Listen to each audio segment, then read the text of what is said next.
So here's our beautiful pregnant mom. She always has a really flat forehead, which is kind of odd, but that's okay. And then our baby is in here. We always have a happy baby. Okay, so when baby's lungs and baby's brains are ready to go, most people know that baby's lungs are one of the last things to develop, but the brain development that happens between 37 and 40 weeks is huge as well. So when baby is ready to be born, baby's brain gives off a hormone that mom's body absorbs. Her brain gives off oxytocin in response to that. So, OXY, 2OCI. If her body happens to have enough oxytocin receptor sites, which means she's ready as well, she has a contraction. Her brain feels that contraction and says, hey, I just had a contraction. Give off oxytocin. She has a contraction, her brain feels. And this is the labor cycle. This takes about 8 minutes or so to happen in early labor, which is why contractions are about 8 minutes apart. As it gets more effective, our body says, hey, I can do this because this cycle is now repeating itself. And so those contractions get closer and closer together. So oxytocin is our hormone that's needed to get labor going and keep it going. Super important. If they were going to get your labor going for you, they would be using artificial oxytocin. So get labor going. 2 other hormones that are really important in here are endorphins and adrenaline, which I always just say add because I can't spell it all. So at some point, our brain starts registering these contractions as discomfort. When that happens, in labor only, and only unique to labor, our brain gives off endorphins to help with the pain. Endorphins help lessen the pain. It kind of gives a narcotic feel to it. They're actually likened to shots of morphine that we get in labor. So we want as many endorphins as we can get in labor. So endorphins also keep our heart rate regular, so we can go into all the different benefits of endorphins here.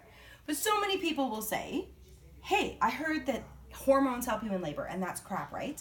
Well, it's because endorphins can only flow in our body when our brain and body are in a more relaxed state.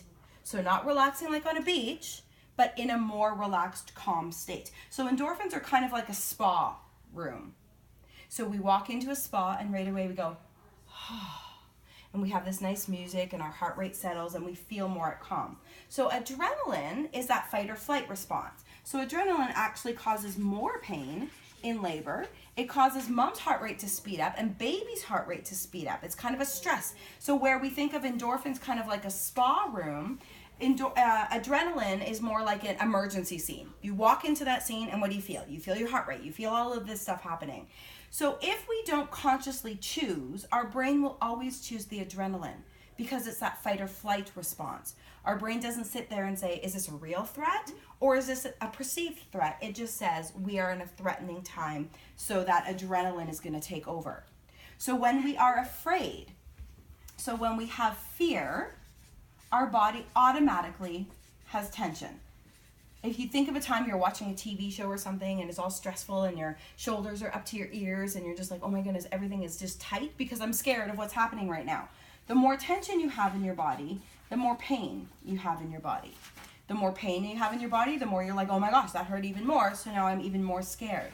So many women in labor never, ever, ever get to experience these endorphins because their body and their brain is so filled with this adrenaline causing this fear, pain, tension, pain cycle. So our point of comfort measures, our point of pain medications, the point of all of that is to break this tension in any way we can.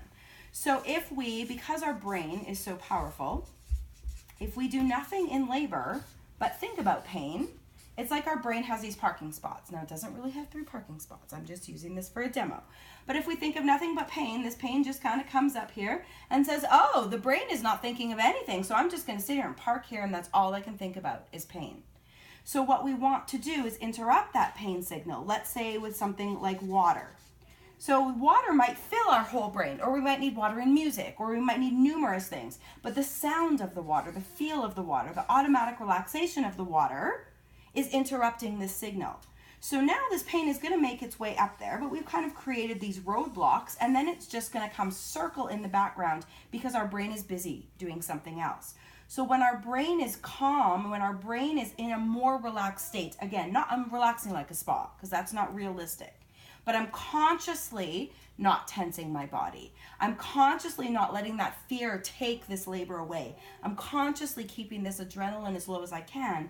Then these endorphins can come in and make pain manageable and coping instead of I'm suffering and I'm in pain throughout this whole process.